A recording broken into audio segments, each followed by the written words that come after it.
Hello, and welcome to Miss Day's Folktales and Fables. I'm Eliza Day, and today I'll be reading to you The False Grandmother. Before we begin, please be advised that today's tale contains content and themes you may find unsuitable for younger children. I do not choose my tales with the thought of being exclusively family-friendly. You have been warned. One final disclaimer, as this tale originated as an oral narrative, I will be taking some minor liberties with its telling, and have incorporated pieces from different versions I have heard and read. Now, let us begin. Once there was a young girl who lived at the edge of the woods with her mother, a baker. One day, the young girl was told by her mother to go through the woods and bring some bread and milk to her grandmother. The girl had made trips to see her grandmother before, but this was the first time she was asked to go alone. Excitedly, the girl set forth, and where two paths crossed, she met a wolf. "Good day," said the wolf. "Where are you going so early in the morning?" "I am carrying a loaf of bread and a bottle of milk to my grandmother," she replied. The girl did not know that wolves were wicked creatures, and she told him her grandmother lived on the other side of the woods. "Which path are you taking? The path of the pins or the path of the needles?"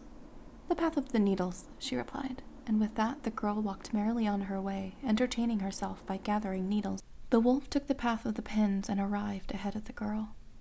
He found the door unlocked, and slowly he crept inside the house. When he entered, he saw the grandmother alone by the fire. When he reached her, he leapt upon the old woman and devoured her, bones and all. With what remained, he poured her blood into a bottle and sliced her flesh onto a platter. Carefully, he set the kitchen table, and then got into grandmother's clothes and waited in bed.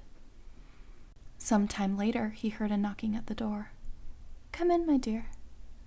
"Good day, grandmother. I've brought you some warm bread and fresh milk." "Put them in the pantry, my child. You must be hungry from your long walk through the woods.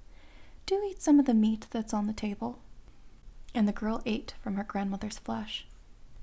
"You must be thirsty from your long walk through the woods. Do drink from the wine that's on the table."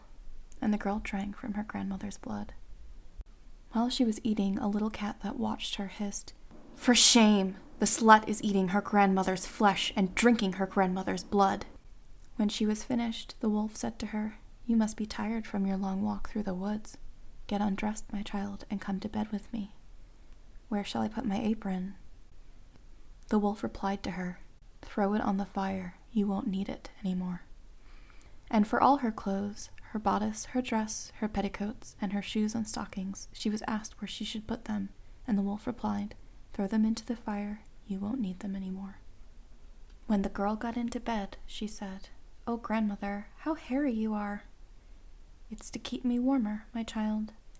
"Oh, grandmother, what big shoulders you have." "The better to carry firewood with, my child."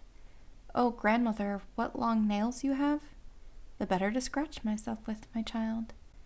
"Oh, grandmother, what a big nose you have." "To better take my tobacco with, my child." "Oh, grandmother, what big teeth you have." "The better to eat you with, my child." Realizing she was in bed with the wolf, the girl became frightened. Not knowing how else to escape, she said, "Oh, grandmother, I have to relieve myself." "You can just do it in the bed," answered the wicked wolf. "Oh no, grandmother, I really have to do it outside." "All right, but don't take too long." But before she went, the wolf tied a woolen thread to her foot and let her go. As soon as the girl was outside, she tied the end of the thread to a plum tree in the yard and ran off. As the minutes stretched on, the wolf grew impatient and said, "Are you watering the grass or feeding the trees?"